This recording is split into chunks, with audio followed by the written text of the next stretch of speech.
Canada की तरफ से दो बड़ी मेजर अपडेट्स आ रही हैं। पहली, कनाडा का टेम्परेरी रेजिडेंट वीज़ा का बैकलॉग लगातार बढ़ता जा रहा है, जिसकी वजह से स्टडी वीज़ा और विजिटर वीज़ा की प्रोसेसिंग टाइम लंबी होती जा रही है। और दूसरा, कनाडा ने जो स्टूडेंट्स का टारगेट रखा था 2024 का कि इतने स्टूडेंट्स हमने लेने हैं जब उनको वीज़ा देना है, वो पूरा होता नज़र नहीं आ रहा है। ये स्टेटमेंट दी है यूनिवर्सिटी कनाडा के प्रेसिडेंट ने। बहुत बड़ी स्टेटमेंट है अपने आप में। तो दोनों अपडेट्स बहुत इंपॉर्टेंट है, वीडियो को एंड तक देखिएगा। उससे पहले हमारा यूट्यूब चैनल जरूर सब्सक्राइब कर लीजिए, क्योंकि इस पे आपको ऐसी ही इन्फॉर्मेटिव वीडियोस देखने को मिलती है। पहले बात करते हैं बैकलॉग को लेकर। 23,64,700 एप्लीकेशंस जुलाई 31 के अकॉर्डिंग एम्बेसी में प्रोसेस हो रही हैं। लेकिन इससे भी ज़्यादा इंटरेस्टिंग बात यह है कि IRCC ने जो सर्विस स्टैंडर्ड टाइम होता है उसमें 1 मिलियन यानी कि 10 लाख एप्लीकेशन उससे एक्सीड कर गई हैं, उससे ज़्यादा टाइम ले रही हैं। इसका मतलब ये है कि मान लीजिए किसी भी कैटेगरी का टेम्परेरी रेजिडेंट वीज़ा का जो टाइम है वो 45 डेज़ है, तो उसमें से 10 लाख ऐसी एप्लीकेशन हैं जो 45 डेज़ में प्रोसेस नहीं हो पाई हैं, वो उससे ज़्यादा टाइम ले रही हैं। ये बहुत ज़्यादा इंटरेस्टिंग है अपने आप में। तो इस तरह का बैकलॉग है। अगर हम टेम्परेरी वीज़ा का अकेले की बात करें, टेम्परेरी वीज़ा में स्टडी वीज़ा आ जाता है, आपका वर्क वीज़ा आ जाता है, विजिटर वीज़ा आ जाता है, तो 13,66,000 टोटल जो है बैकलॉग इस टाइम पे है जो टेम्परेरी वीज़ा का है।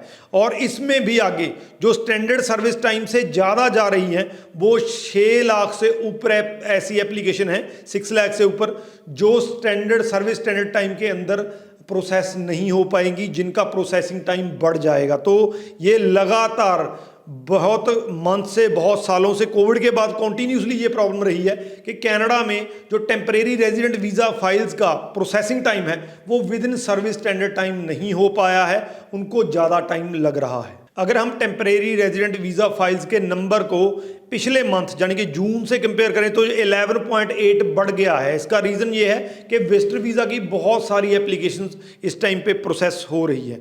यहाँ पे मैं आपको बताना चाहूँगा कि IRCC का गोल जो है वो ये है कि 80% एप्लीकेशंस को टोटल में से with in service standard time, जितना टाइम उन्होंने कहा हुआ है कि इतने टाइम में ये फाइल प्रोसेस हो जाएगी, तो उनको with in service standard time process किया जाए।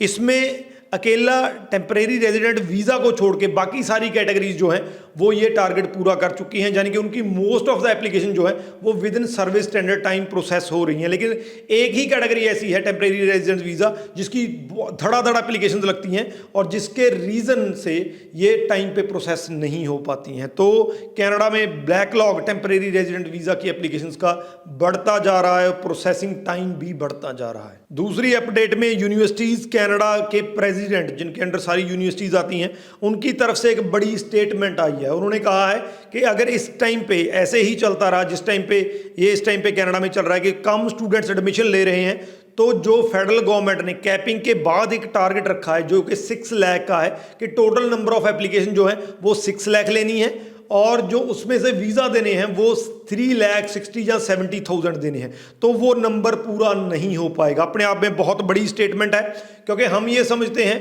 कि जो एप्लीकेशन जिस हिसाब से जा रही हैं तो वो टारगेट ईजिली अचीव हो जाएगा।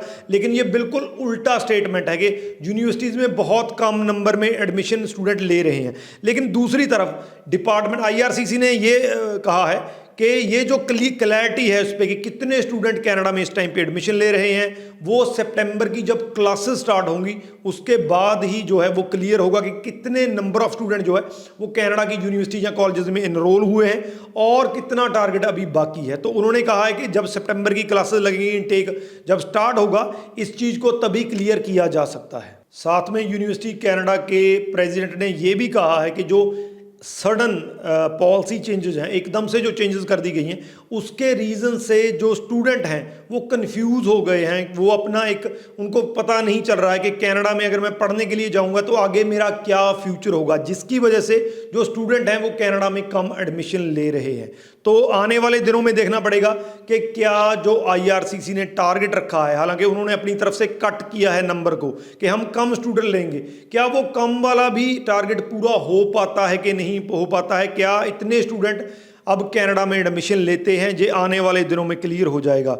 यहाँ पे मैं आपको बताना चाहूँगा कि जो फर्स्ट हाफ है यानी कि पहले 6 मंथ हैं 2 क्वार्टर का है, वो ऑलरेडी उन्होंने डेटा शेयर कर दिया था। 2,44,895 स्टडी परमिट अब तक जो है वो इशू हो चुके हैं। जो बाकी के हैं वो अगले 6 मंथ में होंगे। तो ये जो आंकड़ा है 23 के अकॉर्डिंग ज़्यादा है, ये भी अपने आप में एक सरप्राइजिंग है। एक तरफ वो कह रहे हैं कि कम स्टूडेंट एडमिशन ले रहे हैं, लेकिन दूसरी तरफ जो पहले 6 मंथ में जितने स्टडी परमिट इशू हुए हैं उसके अकॉर्डिंग वो 23 से ज़्यादा है। लेकिन यहाँ पे मैं आपको बता दूं कि ये जो मैंने आपको बताया पहले 6 मंथ में जो वीज़े आए हैं, उनमें से मोस्टली स्टूडेंट्स की जो फाइल्स हैं वो पिछले साल में लगी थी, कईयों का मई इनटेक था, कईयों का सितंबर इनटेक था। तो इस हिसाब से ये जो डाटा है, असली डाटा है, वो सितंबर इनटेक के बाद क्लियर हो पाएगा कि कितने स्टूडेंटों ने इस साल में जो 2024 में कनाडा की कॉलेज या यूनिवर्सिटी में एडमिशन लिया है। तो देखते हैं कि आने वाले दिनों में क्या कनाडा की जो IRCC है वो अपना टारगेट पूरा कर पाती है कि नहीं पाती है। तो दोनों ही बड़ी अपडेट्स हैं, इनको शेयर जरूर कर दीजिए, क्योंकि पहली अपडेट जो है अगर वो इसी तरह से बैकलॉग बढ़ता है तो आपका प्रोसेसिंग टाइम बढ़ जाएगा। और दूसरी में अगर कनाडा का, ये इंपॉर्टेंट है, अगर कनाडा का टारगेट पूरा नहीं होता है तो स्टडी वीज़ा का जो सक्सेस रेट है वो बहुत हाई होने की पॉसिबिलिटी है।